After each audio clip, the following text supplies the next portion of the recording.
Have you ever wondered why wars never seem to stop? Here's the uncomfortable truth. Wars aren't just about land, power, or politics. They're big business, and someone somewhere is always cashing in.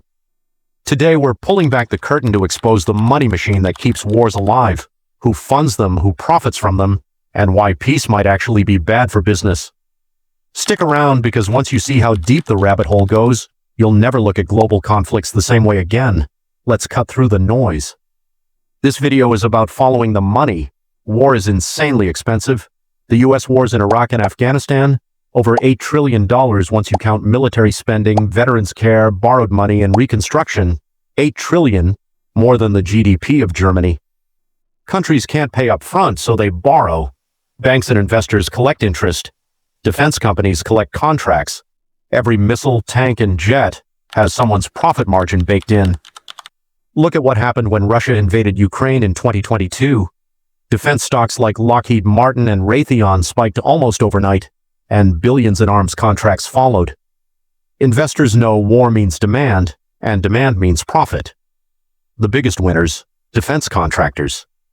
In the US, the Big Five, Lockheed Martin, Boeing, Northrop Grumman, Raytheon, and General Dynamics, pull in hundreds of billions each year. Wars accelerate this. Ukraine alone received thousands of US-made Javelin missiles. Each one costs $200,000, made by Raytheon and Lockheed. That's nearly $500 million from just one weapon system. This isn't new. In World War II, US industry retooled into the arsenal of democracy, making tanks and planes instead of cars.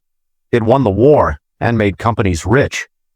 Afterward, those companies returned to civilian markets with deep pockets and brand new tech. That's another hidden payoff of war. Innovation, GPS, the internet, drones, all military projects first. War is a brutal testing ground, but it leaves behind profitable civilian tech. Then there's oil. Conflicts in the Middle East often push oil prices sky high. Saddam's invasion of Kuwait in 1990 doubled prices overnight. Oil companies and traders cashed in. Same story with other commodities: wheat, steel, natural gas. Uncertainty drives volatility, and traders profit off the chaos. Which brings up a darker question. If industries profit so much from wars, does that give them an incentive to see wars happen? Take World War I. American bankers like J.P. Morgan lent billions to Britain and France. Their profits depended on the Allies winning. Congress later investigated bankers and arms dealers as merchants of death, accused of fueling wars for profit. The hearings didn't stop profiteering, they just made it quieter. Here's the problem: wars are sold to the public as fights for freedom or security. But the money trail often tells another story. The Iraq War in 2003 was justified with claims about weapons of mass destruction. None were found. But afterward, oil companies gained access to Iraqi oil fields, and defense contractors landed billions in contracts. Halliburton, once run by U.S. Vice President Dick Cheney, earned over $40 billion from Iraq alone. Coincidence? Maybe. Convenient? Definitely. So the bigger question is, are wars sometimes less about protection and more about profit? Let's follow the money further.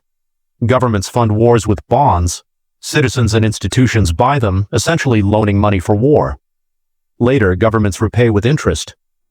During World War II, posters urged Americans to buy bonds and beat the Axis.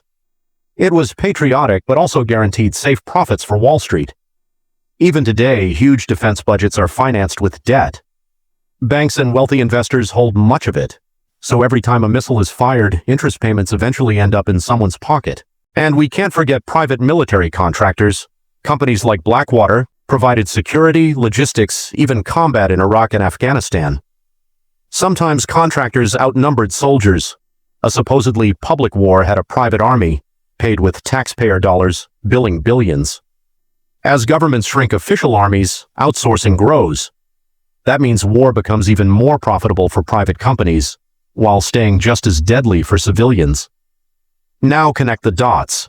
Wars create a cycle. Governments borrow, banks profit. Governments buy weapons, defense firms profit. Conflicts shake commodities, traders profit. Reconstruction begins, contractors profit again. It's a business model. And like any profitable business model, someone wants it to continue. The tragedy is that while corporations and investors cash in, the costs fall on ordinary people.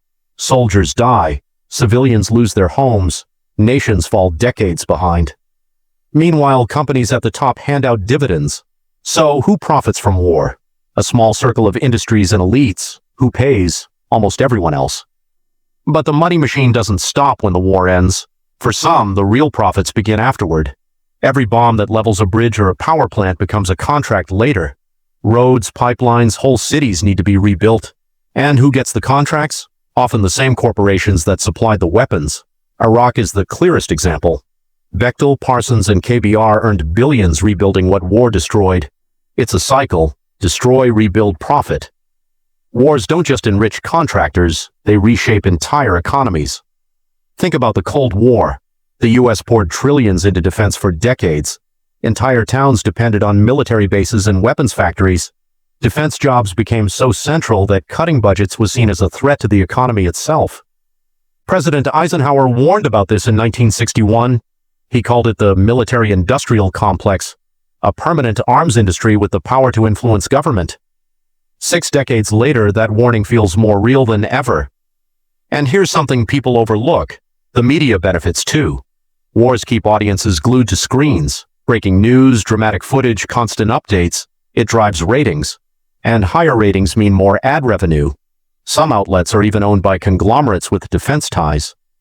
It doesn't mean every journalist is biased, but it raises the question, are the stories shaped to support the industries that profit most? Investors also thrive on war.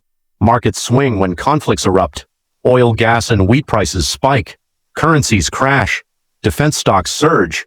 Hedge funds don't care who wins. They care about volatility. For them, war is just another way to make money. Meanwhile, regular people feel the squeeze. Wars drive up the cost of food, fuel, rent. Families in Europe during the Ukraine conflict saw energy bills double, while oil and gas companies posted record profits. That's how wealth moves, from millions of households to a handful of corporations. And here's the real climax. Wars aren't just random tragedies. They're systems.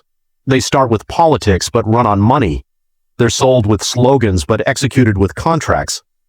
The faces and places change, but the business model doesn't. World War I enriched bankers. WW II supercharged U.S. industry. Iraq made billions for defense and oil firms. Ukraine is doing the same today. So when leaders say a war is about freedom or security, ask yourself, who's already counting the profits? War is marketed as defense, but beneath the slogans, it's business. A business that enriches a few while draining everyone else. And if you found this eye-opening, don't stop here.